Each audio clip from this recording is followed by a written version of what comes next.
హరే కృష్ణ. అందరికీ భాగవతం క్లాస్ స్వాగతం. సో మనం ఆ, మూడో స్కంద 10వ అధ్యాయంలో సో బ్రహ్మ యొక్క విసర్గ. సో ఆ విసర్గ ఆయన ఏ పద్ధతిలో చేశాడు, అంతకు ముందర భగవంతుడి యొక్క ప్రార్థన చేశాడు, భగవంతుడికి అనుగ్రహించాడు.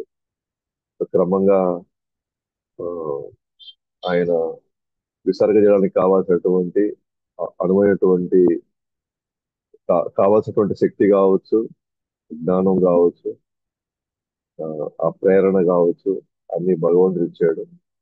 ఆయన విసర్గ చేయడానికి సిద్ధంగా ఉన్నాడు.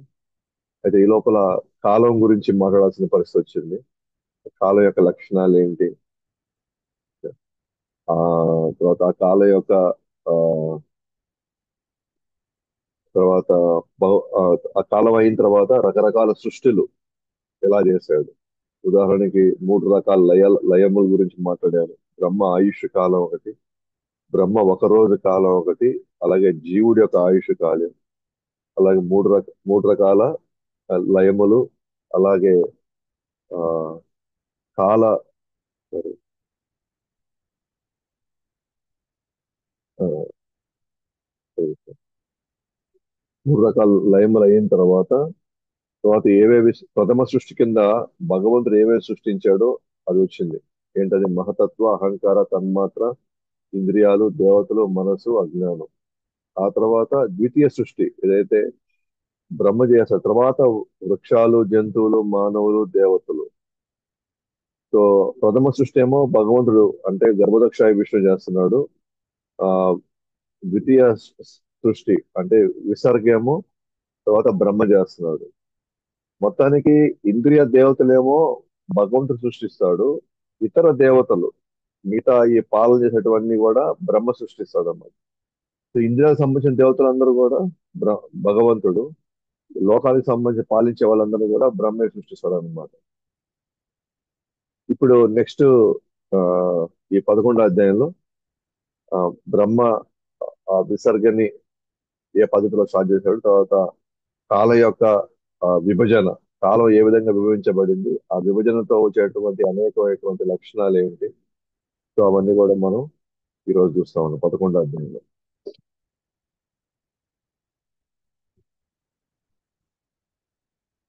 ఇప్పుడు ముందు కాలం గురించి మాట్లాడుకున్నాం కాబట్టి కాలం యొక్క లక్షణం గురించి కదా. ఇప్పుడు కాలాన్ని ఎలా గణాంకాలు చేస్తారు, ఎలా క్యాల్కులేట్ చేస్తారు, సో దాని గురించి మాట్లాడాలన్నమాట. ఎందుకంటే అంటే ఈ టాపిక్స్ అన్ని ఎందుకు డిస్కస్ చేస్తున్నాం అంటే కాలం ఆ, ఒక అతి ముఖ్యమైనటువంటి అంశం అన్నమాట భౌతిక జగత్తులో. ఎందుకంటే కాలంతో పాటు అనేకమైనటువంటి మార్పులు జరుగుతున్నాయి. ఆ అనేకమైనటువంటి అంశాలు ఆ, కొన్ని కొన్ని మనకి కనబడుతున్నాయి, కొన్ని కనుమరుగవుతా ఉన్నాయి. అంటే కాల ప్రభావం మన మీద చాలా ఉందన్నమాట. కాబట్టి మన ముఖ్యమైన 5 అంశాల్లో, మన భగవద్గీతలో మనకి చెప్పినటువంటి 5 అంశాల్లో ముఖ్యమైనది భగవాన్ ఎవరు, జీవుడు ఎవరు, ప్రకృతి, కాలం, కర్మ. ఈ 5 అంశాలు ఎవరైతే క్షుణ్ణంగా అర్థం చేసుకోగలుగుతారో వాళ్ళు ఈ భౌతిక ప్రపంచంలో జాగ్రత్తగా ఆ, వాళ్ళు మసులుకుంటూ వాళ్ళు అంతిమంగా మోక్షం పొందగలరు. మన కాలం గురించి మనం తెలుసుకోలేకపోతే ఖచ్చితంగా మనం ఇక్కడ మనం చేసేటువంటి అనేక కార్యాల్లో కాలం యొక్క ప్రభావం మనం చూసుకోలేకపోతే ఖచ్చితంగా మనం ఎక్కువ కష్టం పడతాం అనమాట. మనం కాలం యొక్క ప్రభావము మనం చేసేటువంటి మన కార్యం లేదా మన బాధ్యతలు లేదా చేసే ధర్మం, ఈ రెండింటిని మనం గమనించుకుంటూ ఉండాలి మనం. కాబట్టి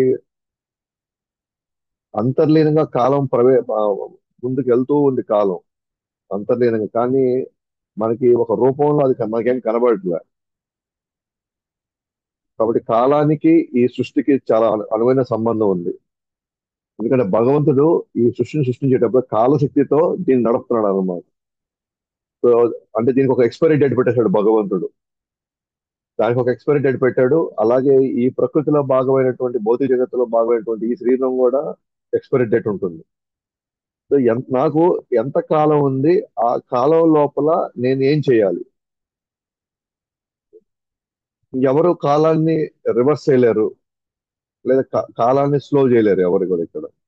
ఎందుకంటే ఇది భగవుడి యొక్క ఇది కూడా భగవుడి యొక్క శక్తి, కాలాశక్తి అనేది. ఇది కూడా భగవంతుడు కాబట్టి దాంతో మనం అసలు పోరాడలేము మనం. దాన్ని మనం జయించాలంటే మనం భగవంతుడి యొక్క అనుగ్రహం ఉంటే తప్ప దాన్ని జయించలేము. కాబట్టి కాలం యొక్క లక్షణాలు కావచ్చు, కాలం యొక్క విభజన, గణాంకాలు, ఎలా మనకి టైమింగ్ క్యాల్కులేట్ చేస్తాం,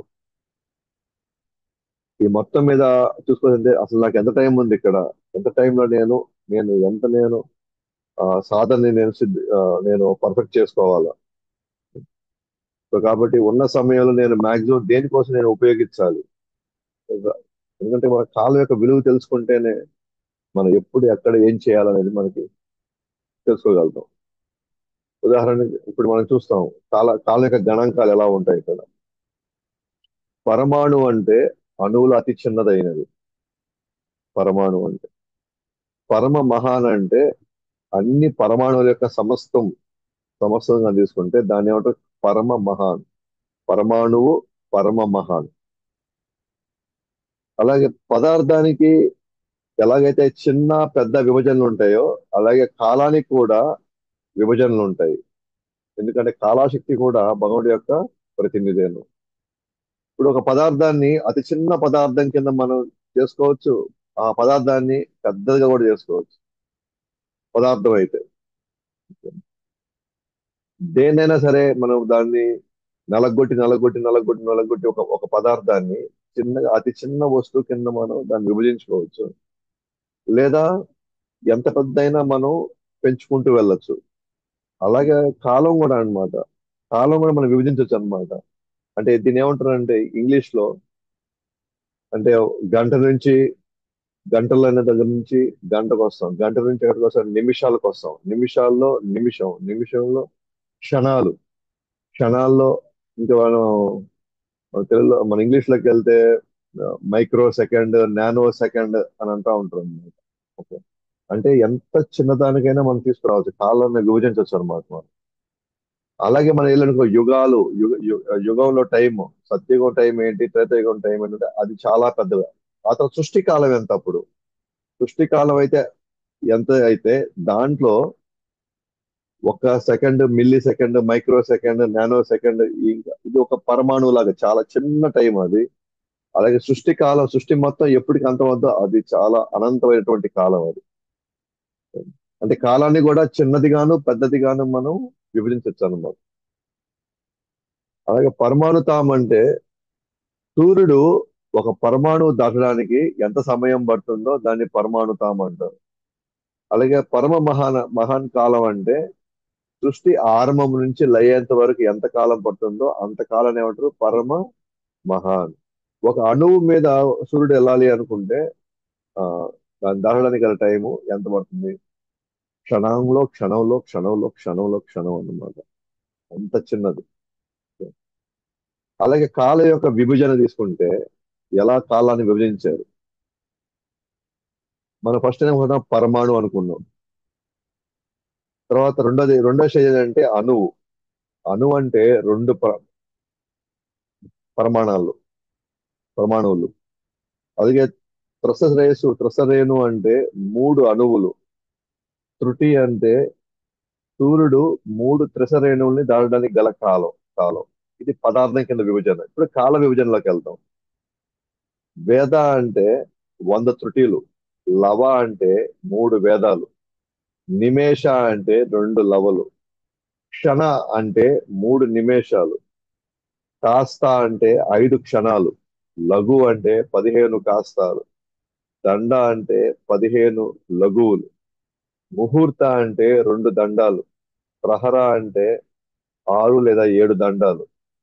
పగలు రాత్రి కలిపితే 4+8 ప్రహారాలు. పక్షం అంటే 15 రోజులు. అంటే అతి చిన్న కాలం దగ్గర నుంచి, అంటే క్షణంలోకి వెళ్తే అతి చిన్న కాలం నుంచి ఈ మొత్తం సృష్టికి ఎంత సమయం పడుతుందో ఆ కాలం యొక్క విభజన చేసుకుంటూ మనకి ఎక్స్ప్లెయిన్ చేస్తాడు అనమాట. మనకి పక్షం అంటే 15 రోజులు కదా, కృష్ణపక్షం, శుక్లపక్షం. సో కృష్ణపక్షం 15 రోజులు, శుక్లపక్షం 15 రోజులు. మాసం అంటే రెండు పక్షాలు. అదే 15 రోజులు 15 రోజులు రెండు పక్షాలు. అలాగే కాలం అంటే 2 నెలలు. మన అంటే శీతాకాలం, ఎండాకాలం ఇట్లా అంటాం కదా. అట్లా షడ్ఋతువులు అంటాం కదా. షడ్ఋతువులు అంటే ఒక ఋతువు వచ్చి అంటే ఒక ఋతుకాలం వచ్చి 2 నెలలు అనమాట. అంటే 12 నెలలు అక్కడికి. అలాగే అయన అంటే 6 మాసాలు. సంవత్సరం అంటే 2 అయనాలు. అంటే కాలాన్ని విభజించాడు అనమాట. సో కాలం యొక్క ప్రభావం మనకు అవసరం. ఎందుకంటే ఒక క్షణం కూడా మన జీవితంలో చాలా ఇంపార్టెంట్ అన్నమాట. ఆ ఒక క్షణంలో ఏమైనా జరగచ్చు మనకి. ఆ ఒక క్షణంలో మనం మంచి వైపు వెళ్ళి మంచి చేసుకోవచ్చు, చెడు వైపు వెళ్ళి చెడు కూడా చేసుకోవచ్చు. ఒక క్షణంలో మన ప్రాణం కూడా పోవచ్చు. ఒక క్షణంలో మనకు లాటరీ తగిలి మన గతం కూడా మన గతం పూర్తిగా పక్కకి వెళ్ళి భవిష్యత్ అద్భుతంగా రావచ్చు. అంటే ప్రతి క్షణం నాకు ఇక్కడ నేను ఉండబోయేటువంటి మానవ జన్మలో చాలా ఇంపార్టెంట్. అంటే కాలాన్ని మనం నిత్యం గమనిస్తూ ఉండాలి. కాలంతో పాటు మనం నేర్చుకుంటూ ఉండాలి. కాలంతో పాటు మన భక్తి పెరగాల. ఆ తర్వాత అంతిమంగా మన సమయం అయిపోయిన తర్వాత నేను గడిచిన ఈ కాలం అంతా దేని మీద నేను ఎక్కువ పెట్టాను నా మనసుని, ఆ ఆలోచనలే నా యొక్క అంతిమంగా నా మనసులోకి రాబోతాయి. కాలం మాత్రం మనం వద్దనుకున్నా, మన దాని గురించి ఆలోచించకపోయినా, మనం గమనించకపోయినా సరే కాలం మాత్రం పోతానే ఉంది. ఆ కాలాన్ని మనం రివర్స్ చేయలేము, లేదా కాలాన్ని మనం పరిగెత్తించలేము. ప్రతిదానికి ఒక కాలం ఉంటుంది అన్నమాట. ఏం చేసినా దానికి కాలమే సమాధానం చెప్తుంది అంటాం మనం. అంటే మన జీవనానికి ఈ కాలాన్ని మనం విడదీయలేము. ఈ సృష్టిని కాలాన్ని మనం విడదీయలేము. సో భగవంతుడు కాలశక్తితో ఈ మొత్తం సృష్టిని నడిపిస్తాడు అనమాట. అలాగే చూడండి, 5 రకాల సంవత్సరాలు ఉన్నాయంట. ఏంటి 5 రకాల సంవత్సరాలు? సంవత్సరం అంటే సూర్యుడు 365 ఇంటూ 25 రోజులు, 0.25 డేస్ అంటే కాలు భాగం. ఒక రోజులో కాలు భాగం ఎంత? ఆ 4 కాలు భాగాలు అయితే ఒక రోజు అవుతుంది, అంతే కదా. అందుకే మనం 4 సంవత్సరాలకు ఒకసారి మనం లీప్ ఇయర్ అంటూ ఫిబ్రవరిలో మనం 29వ తేదీ కనుక్కుంటాం. ఇది ఒక సంవత్సరం అంటే సూర్యుడు చుట్టూ భూమి తిరిగేది. లేదా భూమి చుట్టూ సూర్యుడు తిరిగినా సరే 340 రోజులు పడుతుంది అన్నమాట ఫుల్ సర్కిల్ వేయాలంటే. అలాగే పరివత్సర అంటే బృహస్పతి అంటే జూపిటర్ అంటాం కదా. జూపిటర్ చుట్టూ తిరిగేటువంటి కాలం 11 సంవత్సరాల 87. అంటే అంత పెద్ద గ్రహం అన్నమాట అది. సో భూమి వాటి చుట్టూ తిరగాలంటే 11 సంవత్సరాల 87 రోజులు 11 సంవత్సరాలు పడుతుంది అనమాట తిరగాలంటే. వత్సర అంటే 27 రాసుల చుట్టూ తిరిగేటువంటి టైము 324 రోజులు. అనువత్సర అంటే చంద్రుడి చుట్టూ తిరిగేటువంటి టైము 327 రోజులు. ఇదావత్సర అంటే ఇతర రాసులు 27 కాకుండా ఇతర రాసుల చుట్టూ తిరిగేటువంటి రోజులు 360 రోజులు. కాబట్టి 5 సంవత్సరాలు ఒకసారి సూర్యుడిని అంటే మనం పూజించాలంట. ఎందుకంటే వెలుగు వేడితో ఆయన ప్రాణం ఇస్తుంది కాబట్టి ఆయుష్ని తగ్గిస్తుంది మరియు మాయ నుండి విడుదల చేస్తుంది. స్వర్గ మార్గాన్ని విస్తరిస్తుంది. అంటే ఆయుష్ని తగ్గిస్తుంది అంటే అర్థం ఏంటంటే ఇక్కడ మనకి మోక్షాన్ని ఇస్తుంది అంటే మనం చూస్తాం కదా 8వ అధ్యాయంలో ఎవరైతే ఉత్తరాయణం సమయంలో ఆ, పలానా శుక్లపక్షంలో పగటిపూట చనిపోతారో వాళ్ళు మళ్ళీ తిరిగి రారు. అంటే ఇక్కడ సూర్యుడు ప్రభావం ఉంది అక్కడ. కాబట్టి దక్షిణాయన సమయంలో కృష్ణపక్షంలో రాత్రిపూట చనిపోతే వాళ్ళు మళ్ళీ తిరిగి వస్తారు అంటారు. అంటే సూర్యుడు యొక్క మూమెంట్ అది చాలా ఇంపార్టెంట్ అన్నమాట. సూర్యుడు యొక్క మూమెంట్ చాలా ఇంపార్టెంట్. కాబట్టి సూర్యుని మనం పూజించాలి ఎప్పుడు కూడా. అందుకే రాసుడు మనం పూజించాలంటే ఎప్పుడంటే 5 సంవత్సరాలు ఒకసారి మనం ఖచ్చితంగా పూజించాలంట. ఎందుకంటే ఆయన మనకి వేడిని వెలుగుని ఇస్తున్నాడు, మన ఆయుష్ని తగ్గిస్తున్నాడు, మాయ నుండి మనల్ని విడుదల చేస్తున్నాడు, స్వర్గ మార్గం వైపు విస్తరిస్తున్నాడు. అలాగే కొంతమంది ఉన్నారన్నమాట ఇక్కడ. విదురుడు ఒక ప్రశ్న వేస్తాడు ఇక్కడ. సరిగా అందరికి అందరూ టైం ప్రకారంగా అందరికి ఒక టైం అందరూ సరే అందరికి ఒక టైం ఉంది. ఆ టైం ప్రకారంగా అందరూ కూడా ఇక్కడ మరణించాల్సిందే. ఉదాహరణకి స్వర్గలోకంలో టైం ఉంది, పితృలోకాల్లో టైం ఉంది, భూలోకాల్లో కూడా అక్కడ ఉండే టైం ఆయుష్లని కూడా అర్థమయ్యాయి అందరికి, ఎవరెవరు ఎంత కాలం ఉంటారండి. అలా కాకుండా నాకు ఈ కల్పం ఒక కల్పం దాటిన తర్వాత ఇంకేమైనా బతికుంటారా? వాళ్ళ ఆయుష్ ఒక కల్పం దాటి అంటే బ్రహ్మ 100 సంవత్సరం 100 సారీ బ్రహ్మ ఒక రోజు అయిన తర్వాత, కల్పం అంటే బ్రహ్మకి ఒక రోజు. సో ఆ బ్రహ్మ ఒక రోజు మొత్తం బతికే ఉన్నారా అంటే అంత ఆయుష్ కలిగిన వాళ్ళు ఎవరైనా ఉన్నారా? ఇది 1000 యుగ చక్రాలు. ఒక రోజు అంటే 1000 యుగ చక్రాలు. అంత ఆయుష్ ఎవరికైనా కానీ ఉందా? ఉంటే దయచేసి వాళ్ళ గురించి మాకు వివరించండి. లేకపోతే ఇందరికి ఏం చెప్తారంటే బ్రహ్మ యొక్క ఆయుష్ కాలం ఎంత అని అడుగుతున్నట్టు అనమాట. ఈ విధంగా ఆయన విదురుడు అడిగే ప్రశ్న ఇక్కడ. సో దానికి యుగకాలం గురించి చెప్పారన్నమాట మన మైత్రేయ ముని. యుగం యొక్క కాలం. ఒక చతుర్యుగం వచ్చి 4 యుగాలు. 4 యుగాలు ఏంటా 4 యుగాలు? కలి, ద్వాపర, త్రేత, సత్యయుగ. దాంట్లో కలియుగానికి 4,32,000 సంవత్సరాలు. ద్వాపర యుగానికి 8,64,000 సంవత్సరాలు. త్రేతాకి 12,96,000 సంవత్సరాలు.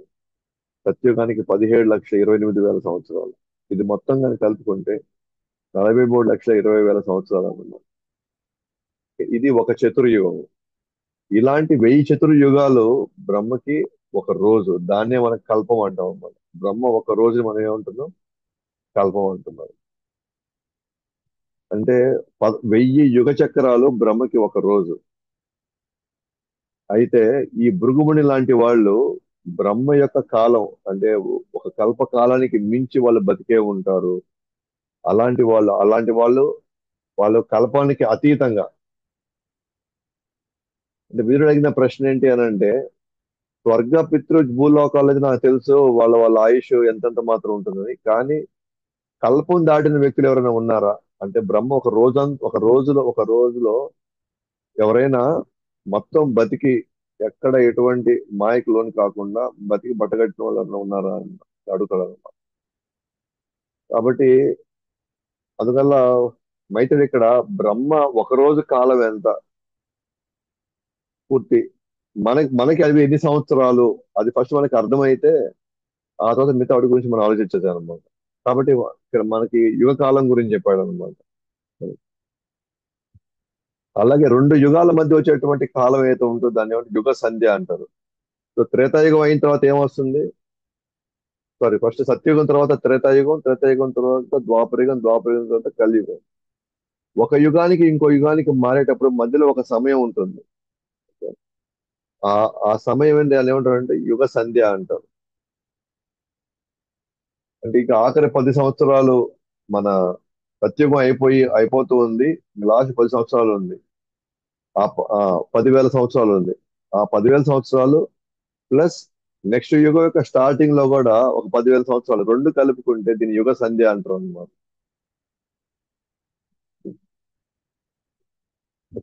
కాకపోతే ఇక్కడ మెయిన్ పాయింట్ ఏంటంటే సత్యుగం నుంచి మన కలియుగంకి వచ్చే లోపల ధర్మం అంతా క్షీణించిపోతూ ఉంది. అంటే కాల ప్రభావంలో కలియుగంలో రాను రాను రాను అన్ని కూడా తగ్గిపోతూ వస్తాయి.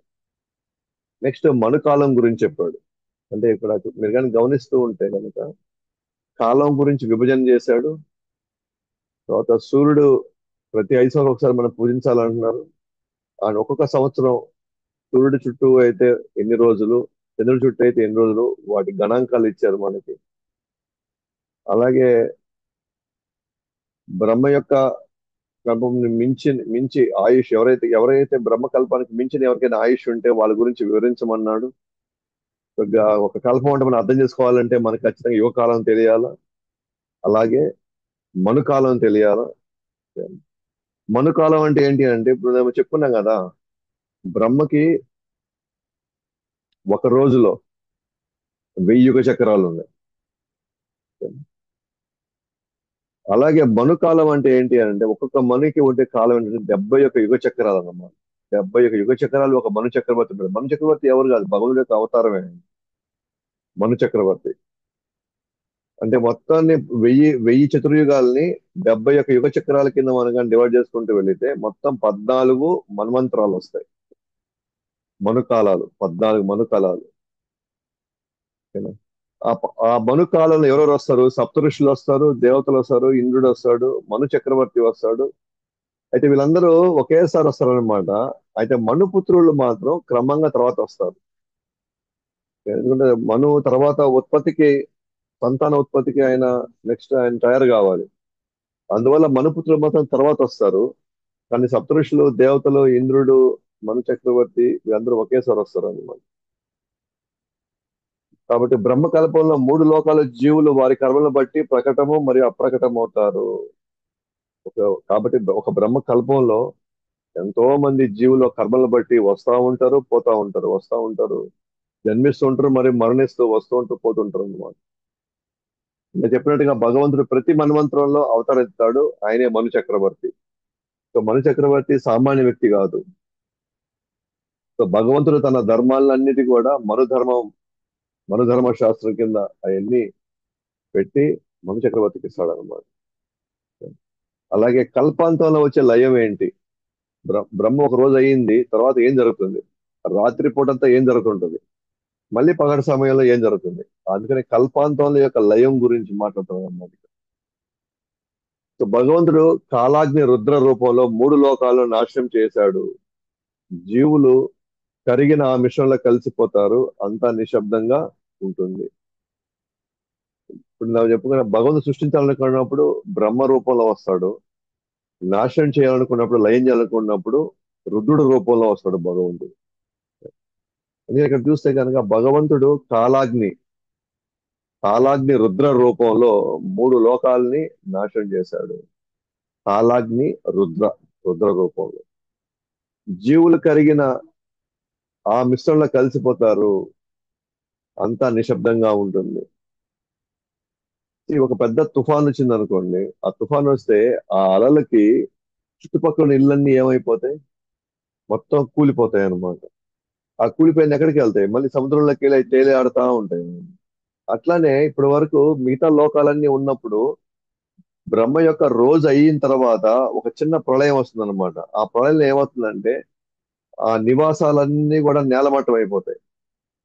సో దాంతో పాటు జీవులు కూడా ఎంతో మంది ఆ నీటిలోకి వెళ్ళిపోతారు అనమాట. కాబట్టి ఎప్పుడైతే నాశనం చేస్తాడో కాలాగ్ని రూపంలో రుద్రుడు, జీవులందరూ కూడా ఆ మిశ్రమంలో కలిసిపోతారు అన్నమాట. ఏ మిశ్రమంలో? ఆ గర్భోదక సముద్రంలో ఉండేటువంటి ఏదైతే ఉన్న అంశాల్లో మిశ్రమంగా పోయి కలిసిపోతారు. ఆ తర్వాత అంతా నిశ్శబ్దంగా ఉంటుంది, ఏమి వినబడుతుంది అనమాట. ఆ తర్వాత 3 లోకాలు మరియు సూర్యచంద్రులు అంతా కూడా అప్రకటం అయిపోతాయి. ఇంకా అవన్నీ కూడా పూర్తిగా మునిగిపోవడం లేదా దాంట్లో కలిసిపోవడం జరిగిపోతాయి. కానీ సూర్యచంద్రులు మాత్రం వాళ్ళ కాంతిని తగ్గించేస్తారు. వాళ్ళ కాంతి ఇంకేముండదు. ఎందుకంటే భగవంతుడు సృష్టి ఉన్నప్పుడే కాంతికి అవసరం. భగవంతుడు సృష్టి లేనప్పుడు కాంతి ఎందుకు ఇంకా? అందువల్ల వాళ్ళకి కాంతి ఏంది ఉండదు అనమాట. అయితే కొంతమంది ఉన్నత లోకాల వాళ్ళు ఏం చేస్తారు? ఉన్నత లోకాలు ఉన్నాయి కదా, 14 లోకాల ఉన్నత లోకాలు ఉన్నాయి. ఆ జనలోక, మహర్లోక, తపలోక, అట్లా వరుసగా 4, 5 లోకాలు, పైన 7 లోకాల్లో ఒక విధంగా చెప్పాలంటే క్రమంగా అవి స్వర్గలోకాలు. అయితే ఎప్పుడైతే వినాశం జరగబోతుందో, లయం జరగబోతుందో, సంకర్షుడు వచ్చి ఏం చేస్తాడంటే, సంకర్షుడు వచ్చి తన తన తన నోటి నుంచి మంటలు ఉద్భవిస్తాడు అనమాట. మంటలు మంటలు అక్కడ బాగా దాని మంట అంటిస్తాడు అనమాట అక్కడ. ఆ మంటకు తట్టుకోలేక మహర్లోకంలో ఉండేటువంటి ఎవరైతే జీవులు ఉన్నారో వాళ్ళందరూ కూడా పై లోకానికి వెళ్ళిపోతారు అనమాట. సో మహర్ లోకం నుంచి అంతకంటే పైన ఉన్నటువంటి లోకం, ఆ లోకానికి వాళ్ళు వెళ్ళిపోతారు అనమాట. ముఖ్యంగా జనలోకం ఉంది, తపలోకం ఉంది, ఆ తర్వాత అంతిమంగా సత్యలోకం బ్రహ్మది కూడా ఉంటుంది. ఈ సంకర్షణ వచ్చినట్టు వదిలినటువంటి ఆ మంట వల్ల చాలా మంది ఆ కింద లోకాల్లో ఉండలేక, మహర్లోకంలో ఉండలేక వాళ్ళు ఎక్కడికి వెళ్తారు? జనలోకానికి వెళ్తారు. ఆ సమయంలో గర్భదక సముద్రం ఉప్పొంగి 3 లోకాలను ఆవరిస్తాయి. మొత్తం నీళ్లు పొంగిపోతాయి ఆ టైం. ఎందుకంటే వినాశనం చేయాలి కదా ఇప్పుడు. బ్రహ్మ ఒక రోజు అయిన తర్వాత వినాశం జరుగుతుంది. మొత్తం అల్లకల్లోలం అయిపోతుంది. ఆ అల్లకల్లోలం సముద్రం కూడా పొంగిపోతుంది అక్కడ. లేకపోతే సముద్రం పొంగి మొత్తాన్ని కూడా అక్కడ కవర్ చేసేస్తుంది. ఎప్పుడైతే అలా చేసిన తర్వాత ఈ ఒక కార్యం చేసినటువంటి భగవంతుడు వెళ్ళి అలా అనంతరం మీద పవలించంగానే అక్కడున్న వాసులందరూ జనలోక వాసులందరూ కూడా ఆయన కీర్తిస్తారన్నమాట. ఎందుకంటే ఆ, మళ్ళీ ఇంకొక అవకాశం, మళ్ళీ సృష్టి చేయడానికి మళ్ళీ ఇంకొక అవకాశం ఇలా భగవంతుడు దీన్ని స్వీకరిస్తాడు. కాబట్టి అటువంటి కార్యాన్ని మన జనలోక వాసులు కీర్తిస్తారన్నమాట. ఇప్పుడు బ్రహ్మ యొక్క కాలం గురించి మాట్లాడుతున్నాం. ఇంతకుముందు మను కాలం, ఇప్పుడు బ్రహ్మ కాలం లేదా బ్రహ్మ యొక్క ఆయుష్. బ్రహ్మ ఒక పగలు ఒక రాత్రి గడుస్తూ 100 సంవత్సరాలు ఆయన బతకగలుగుతాడు. అయితే 100 సంవత్సరాల్లో ఉన్న విభజన ఏంటి, కాల విభజన అంటే ఒక పరార్ధ అంటే సగం బ్రహ్మకాలం అంటే 50 సంవత్సరాలు. మొదటి పరార్థం ముగిసి రెండవ పరార్థం ఇప్పుడు ప్రారంభమైంది. ఇప్పుడు ఏదైతే మన కథలోకి వెళ్తామో ఆ కథలోకి వెళ్ళినప్పుడు ఏమవుతుందంటే రెండు పరా ఒక పరార్థం అంటే 100 సంవత్సరాల్లో 50 సంవత్సరాలు అన్నమాట ఒక పరార్థ. రెండు పరార్థాలు అంటే రెండు 50 సంవత్సరాలు. అలాగే బ్రహ్మకల్ప అంటే మొదటి పరార్థలో బ్రహ్మకల్ప అంటే కల్ప పేరు కూడా ఉన్నాయి. బ్రహ్మ ఒక్కొక్క రోజు ఒక్కొక్క పేరు ఉంది అనమాట. ఒక రోజు పేరు ఒకటి ఉంది. మనం ఎట్లా ఒక రోజు పేరు మండే, ఒక రోజు పేరు సండే, ఒక రోజు పేరు ట్యూస్డే అట్లా పెట్టుకుంటాము. అట్లా బ్రహ్మ 100 సంవత్సరాలు ఏదైతే ఉండబోతాడో ఆ ఉండబోయే ప్రతి రోజు దానికి ఒక పేరు ఉంటుంది. ఉదాహరణకి మొట్టమొదటి కల్పం అనమాట. అంటే బ్రహ్మ సృష్టించబడిన తర్వాత మొట్టమొదటి కాలం వచ్చి ఏమంటారు, బ్రహ్మ కల్ప అంటారు అనమాట. ఎందుకంటే అది బ్రహ్మ పుట్టినరోజు అనమాట, మొదటి కల్పం. మొదటి పరార్థం అంటే మొదటి 50 సంవత్సరాల్లో ఉన్నటువంటి ఫస్ట్ రోజు. మొదటి 50 సంవత్సరాల మొదటి రోజు బ్రహ్మకల్ప అంటారు. సో రెండవ రోజుని పాద్మకల్ప అంటారు అన్నమాట. అలాగే 51వ సంవత్సరంలో ఉన్నటువంటి మొదటి రోజు రెండవ పదార్థ అంటే నెక్స్ట్ 50 సంవత్సరాలు అన్నమాట. బ్రహ్మ యొక్క నెక్స్ట్ 50 సంవత్సరాలు. దాంట్లో మొదటి రోజుని ఏమంటారు, వరాహ కల్ప అంటారు. దాన్ని వరాహ కల్ప అంటారు అనమాట. కాబట్టి ఈ విధంగా కాలాన్ని విభజించుకుంటూ వస్తున్నారు అన్నమాట. సో కల్పం అంటే ఏంటి, ఓకేనా? ఒక యుగ సంధ్య అంటే ఏంటి, ఒక నిమేష అంటే ఏంటి. సో అక్కడి నుంచి ఇక్కడి వరకు చూసుకుంటే కాలాన్ని విభజించుకుంటూ వస్తున్నారు అన్నమాట.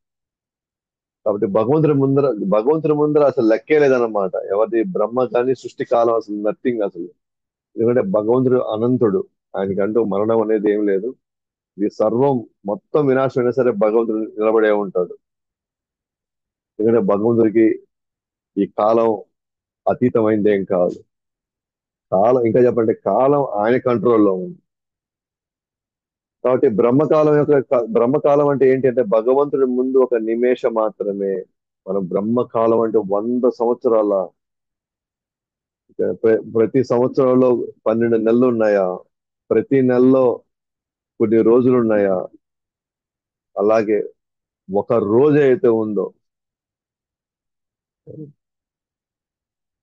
బ్రహ్మకి మనలాంటి వాళ్ళు ఒక రోజు అసలు అసలు ఒక క్షణం కూడా మనం గడిపినట్టు కాదనమాట. అలాగే ఈ బ్రహ్మకాలం ఏదైతే మనం అంటున్నామో 100 సంవత్సరాలు, ప్రతి సంవత్సరంలో ప్రతి రోజులో మనం ఏం చేస్తున్నాం, ఆ, కాలాన్ని విభజించి మనం చూస్తున్నాం అనమాట. కాబట్టి బ్రహ్మకాలం మనం 100 సంవత్సరాలు మనం ఎదురు చేస్తున్నాము. అది కేవలం ఒక నిమేషం మాత్రమే ఎవరికి, భగవంతుడికి. దేవాదేవుడు శ్రీకృష్ణుడికి బ్రహ్మకాలం అనేది అసలు ఒక నిమిషం, ఒక క్షణం కూడా కాదు భగవంతుడికి. కానీ మన దృష్టిలో నుంచి బ్రహ్మకాలం చూస్తే ఓ అమ్మాయి ఇది ఒక విధంగా ఇది అనంతం కావాలా. ఎందుకంటే ఒక చతుర్యుగానికే 32 లక్షల సంవత్సరాలు పడితే అలాంటి 1000 యుగ చక్రాలు భవనికి ఒక రోజు అయ్యే పని అయితే, బ్రహ్మకి ఒక రోజు అయ్యే పని అయితే అప్పుడు మన కాలం ఎంత భగవంతుడి కాలం ముందర. అసలు మనం ఏదైతే మనకి మానవ జన్మ వచ్చిందో మనకి ఇచ్చిన కాలం అయితే అత్యంత అమూల్యమైనది అనమాట. ఆ కాలాన్ని మనం ప్రాపర్ గా మనం దేవుడి సేవలో మనం పెట్టలేకపోతే, దేవుని తలుచుకోవడానికి ఉపయోగపోతే, ఆ కాలంలో మనం కూడా కొట్టుకోబోతాం అనమాట. కాబట్టి భగవంతుని ముందర బ్రహ్మకాలం కూడా ఒక నిమేషం మాత్రమే, ఒక జస్ట్ ఒక సెకండ్ అంతే. బ్రహ్మకి కొన్ని వందల సంవత్సరాలు పట్టుండొచ్చు ఆ సృష్టిని సృష్టించడానికి, కానీ భగవంతుని ముందర అసలు నథింగ్ అనమాట అది. అలాగే కాలం శరీర భావం ఉన్నవాడికి సారీ, కాలం శరీర ప్రభావం ఉన్న వాడిని మాత్రమే శాసిస్తుంది, కానీ కాలం భగవంతుని శాసించలేదు. ఎవరెవరల్లా శరీర భావంలో ఉన్నారో, మీరు శరీరాన్ని తలుచుకుంటున్నారో, వాళ్ళ మీద కాల ప్రభావం ఉంటుంది. అయితే ఆ కాలం భగవంతుని మాత్రం ఏమీ చేయలేదు. ఆ కాలం మాత్రం భగవంతుడిని ఏమీ చేయలేదు. అది మనం బాగా గుర్తుపెట్టుకోవాలి. సో కాలం శరీర భావన ఉన్న వాళ్ళందరికీ కూడా వాళ్ళని వాళ్ళకి భయం వేస్తుంటుంది కాలం అయిపోతా ఉంటే. అందుకనే శరీర భావన ఉండదు, కాలం శాసిస్తుంది అనమాట వాళ్ళని. కాలం శాసిస్తుంది, కానీ అది భగవంతుని శాసించలేదు. అది బ్రహ్మ అనంతమైన కాలం లాగా మనకి అనిపిస్తుంది, కానీ బ్రహ్మ కాలం భగవంతుడికి జస్ట్ ఒక ఒక నిమేషం మాత్రమే, ఒక నిమిషం మాత్రమే. బ్రహ్మ 100 సంవత్సరాలు, భగవానుడు ఒక నిమిషం మాత్రం. అంటే అర్థం చేసుకోవచ్చు అప్పుడు విష్ణు యొక్క శక్తి ఎంతో, మరి ఆ విష్ణువుకి మూలైన కృష్ణుడి యొక్క శక్తి ఎంత ఉందో మనం ఒక అంచనా వేయచ్చు అనమాట. ఒక్కొక్క విశ్వం 500 లక్షల యోజనాలు అయితే, అంటే డిస్టెన్స్ అన్నమాట. 500 లక్షల యోజనాలు అయితే దానికి 8 పొరలు ఉంటాయి అన్నమాట ఆ సృష్టిలో. ఒక్కొక్క పొర 10 రెట్లు మందంగా పెరుగుతూ వస్తుంది. ఇలాంటి విశ్వం మహావిష్ణు యొక్క శ్వేతరంధ్రాల నుండి ఒక చిన్న పరమాణువుగా బయటకు వస్తుంది. కేవలం 500 లక్షల యోజనాలు విస్తరణ ఉన్నటువంటి ఈ లోకం ఏదైతే ఉందో, 8 పొరలు ఉన్నటువంటి ఈ లోకం ఏదైతే ఉందో, ఓకేనా? ఇలాంటి విశ్వం మహావిష్ణు యొక్క శ్వేత రంధ్రాల్లోకి అసలు ఒక చిన్న ఇసుక రేణువు అన్నమాట, ఇంత పెద్ద సృష్టి. సో దీన్ని బట్టి మనం అర్థం చేసుకోవచ్చు భగవంతుడు కృష్ణుడి యొక్క స్థాయి ఏంటనేది. మనకి మనకు అనిపించవచ్చు బ్రహ్మ ఆహా ఓహో ఆయనకేమో స్వామి వేల సంవత్సరాలు లక్షల సంవత్సరాల యొక్క ఆయుష్ ఆయనకుందని. కానీ ఇక్కడ భగవంతుడు ఏం చెప్తున్నాడు, అలాంటి పరమాణు అయినా సరే, ఎంత పెద్ద పరమాణువు మీరు తీసుకొచ్చినా సరే, భగవంతుడి యొక్క కాలం ముందర అది అసలు నథింగ్ అంటున్నాడు. కాబట్టి శ్రీకృష్ణుడు ఒక విధంగా చెప్పాలంటే వీరన్నిటికీ మూలం అన్నమాట. ఎవరు విష్ణువుకి మూలం, అన్ని కారణాలకి ఆయన కారణం అన్నమాట. సో ఒక విధంగా మనం ఏమేం చూసాము అని అంటే, ఇక్కడ కాలం యొక్క విశిష్టత, కాలం యొక్క ప్రభావం, కాలం యొక్క విభజన గురించి మనం మాట్లాడుకున్నాం ఇక్కడ మొత్తం కూడా. సో పరమాణుతంతో చేసాము. అది దాటడానికి సూర్యుడికి ఎంత సమయం పడుతుందో దాన్ని బట్టి వాళ్ళు ఒక క్యాల్కులేషన్ మనకి ఇచ్చారు. మీకు భాగవతం పుస్తకం మీకు అది దొరుకుతుంది. కాబట్టి ఈ కాల విభజన కూడా మనం అంటారు కదా, ఒక వేద వచ్చి 100 త్రుటిలు అంట. త్రుటి అంటే మనం అంటుంటాం అప్పుడు, "అబ్బా, త్రుటిలో తప్పింది అబ్బాయి, ఇది త్రుటిలో తప్పిపోయింది. యాక్సిడెంట్ కొద్దిగా ఉంటే యాక్సిడెంట్ అయ్యేది, త్రుటిలో తప్పాడు అంటారు కదా. ఆ త్రుటి అంటే ఇంతలో ఇంతలో తప్పించుకున్నాడు అబ్బా అసలు అని. అంటే అతను ఏమంటాడు, కాలంలో ఒక్క సెకండ్ అటు అయింది కానీ ఇప్పటికి చచ్చిపోయి ఉండేవాడు అంటారు. అంటే అంటే త్రుటి అంటే అది కాలంలో భాగంగా దానికి కూడా ఒక మెజర్మెంట్ ఉంటుంది అన్నమాట. వేద వచ్చి 100 త్రుటీలు, లవ వచ్చి 3 వేదాలు. 3 వేదాలు అంటే 300 త్రుటీలు అన్నమాట. నిమేష వచ్చి 2 లవలు. లవమాత్ర సాధు సంఘ అంటారు. లవమాత్ర అంటే కొద్దిగా సేపు, మేబీ సెకండ్ లో మనం కానీ భక్తుల సాంగత్యంగా తీసుకుంటే ఎన్ని చూడండి బయటపడిపోతుంది. అలాగే క్షణ అంటే 3 నిమేషాలు, కాస్త అంటే 5 క్షణాలు, లఘు అంటే 5 కాస్తాలు. ఈ విధంగా మనం కానీ చూస్తే గనక కాలం యొక్క ఆ, వాటి గణాంకాలు మనకు అర్థమవుతున్నాయి అన్నమాట. అలాగే రకరకాల సంవత్సరాలు ఉన్నాయి ఇక్కడ. భూమి అయితే మొత్తానికి 365+0.25 రోజులు మాత్రమే సూర్యుడు చుట్టూ భూమి తిరిగేది. మిగతావన్నీ కూడా ఆ, ఆ, మనం మెయిన్ బేస్ అంతా మన సూర్యుడు కాబట్టి మన సూర్యుడు గురించి తెలుసుకుంటే చాలు. మిగతావన్నీ కూడా వేరే వేరే సంప్రదాయాల్లో వేరే వేరే విధంగా దాన్ని క్యాల్కులేట్ చేస్తారు. అటు సూర్యుడు మన 5 సంవత్సరాలు ఒకసారి మనం పూజించాలి అంటారు. అలాగే రకరకాల కాలాల గురించి మనం వివరించుకున్నాం. యుగ కాలం గురించి మాట్లాడుకున్నాం. 4 యుగాలు. అలాగే 2 యుగాల మధ్య ఉన్న కాలం యుగ సంధ్య అంటారు. అలాగే మనుకాలం అంటే మను చక్రవర్తి టైంలో ఒక కాలం ఉంటుంది. ఆ కాలం ఎంతసేపు అంటే 71 యుగ చక్రాలు ఒక మన్వంతరం అన్నమాట బ్రహ్మకాలంలో. అట్లా బ్రహ్మ యొక్క 1000 చతుర్యుగాల్లో ఇంచుమించు 14 మన్వంతరాలు వస్తూ పోతూ ఉంటాయి అన్నమాట. అతను కల్పాంత లయం గురించి మాట్లాడుకుందాం. రుద్రుడు స్వయంగా వచ్చి మొత్తం అక్కడ ఉన్నటువంటి ఆ ఆ, అన్నిటినీ ఆయన వినాశనం చేస్తాడు అనమాట. తర్వాత బ్రహ్మకాలం అని చెప్పుకున్నాం. 100 సంవత్సరాలు. మొదటి ఆ, మొదటి భాగంలో మొదటి భాగాన్ని ఏమంటారంటే పరార్ధ అంటారు అనమాట. పరార్ధ. ఓ, 50 సంవత్సరాలని పరార్ధ అంటే ఒక రోజుని కల్ప అంటారు. దానికి రకరకాల పేర్లు ఉన్నాయి. బ్రహ్మకల్ప, పాద్మకల్ప, వరాహ కల్ప అని. తర్వాత ఎంత చేసినా సరే భగవంతుడి ముందర ఎవ్వరు ఏమీ పనికిరారు. అందుకనే బ్రహ్మకాలం కావచ్చు, సృష్టి కాలం కావచ్చు, భగవంతుడి ముందు అసలు లేదంటే భగవంతుడి కాలానికి అతీతుడైన వాడు. మనం కాలానికి లోబడేవాళ్ళం. అట్లా విశ్వం ఎంత పెద్దది, ఏ స్థాయిలో విస్తరించిందని తను తెలుసుకునే క్రమంలో తనకు అర్థమైపోయింది. ఇలాంటి విశ్వాలు భగవంతుడి భగ గర్భదక్ష విష్ణు యొక్క నాభిలోంచి కావచ్చు, శ్వేతరంధ్రం నుంచి కొన్ని వేల కోట్ల విశ్వాలు ఇలా ఉద్భవిస్తూనే ఉన్నాయి ఇంకా అని చెప్తూ, వీటన్నిటికీ మూలం కావచ్చు, వీటన్నిటికీ కారణం కావచ్చు, అది శ్రీకృష్ణుడే అని చెప్పేసి మనకి నిర్ధారిస్తారనమాట మైత్రేయుడు. సో తర్వాత ఫస్ట్ టైం, ఓకేనా, 12వ అధ్యాయంలో ఫస్ట్ టైం బ్రహ్మ అక్షర సృష్టి సంతానాన్ని, ప్రజాపతుల్ని, ఎక్స్పెషల్ గా ప్రజాపతుల్ని ఎక్కువ మందిని తయారు చేస్తూ వాళ్ళ ద్వారా త్వరగా సంతానం పెరగాలి ఇక్కడ అని చెప్పి ఆదేశిస్తాడు అనమాట. సో ఇప్పటి వరకు భగవుడి యొక్క శక్తులు, ఐశ్వర్యం మాత్రం చూసాము.